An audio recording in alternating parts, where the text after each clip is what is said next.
আজকে আমি চলে গেছিলাম শপিং মলে। অনেক দিন ধরে আমার অনেক কিছু কেনাকাটা হয়েছিল না, তাই জন্য আজকে অনেক কিছু কিনবো চলে এসেছি। চলো ভেতরে যাওয়া যাক।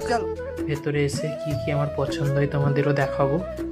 দেখতে পাচ্ছ অত কিছু জিনিস দেখে আমার তো খুবই কিনতে ইচ্ছে করছিল, কিন্তু আমি এত পয়সা নিয়ে গেছিলাম না।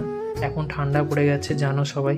দাদা একটা নিভিয়ার ক্রিম দেখছিল, ওর প্রাইস ছিল 280 টাকা, তাই জন্য রেখে দিল।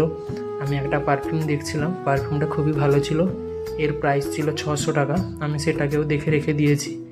তারপরে আমি আর একটা সাইটে গিয়ে দেখছিলাম আর কিছু পছন্দ হয়তো আমার। তারপর দেখলাম দাদা একটা পারফিউম দেখছিল, এর দাম ছিল 280 টাকা। তারপর আমিও সেটাকে নিয়ে দেখছিলাম একটু। সেটা দেখার পর আমাকেও ভালো লাগলো, একটু ইউজ করলাম। এদিকে দেখলাম কেউ ছিল নাকি, সেটাকেও দেখে আমি রেখে দিলাম। তারপরে আমরা চলে গেছিলাম আর একটা সাইটে দেখছিলাম, সেখানটায় দেখলাম দাদা একটা তেল নেবে বললো। তেলটা সে দেখছিল, তেলটা বললো খুবই ভালো। তারপর আমরা চলে গেছিলাম আর একটা সাইডে। তারপর আমাদের খুবই খিদা পেয়ে গেছিলো, আমরা চলে এলাম। যখন এসে দেখি কাকু আমাদের গরম গরম আলুর চপ আর লঙ্কার চপ দিল, দেখতে পাচ্ছ।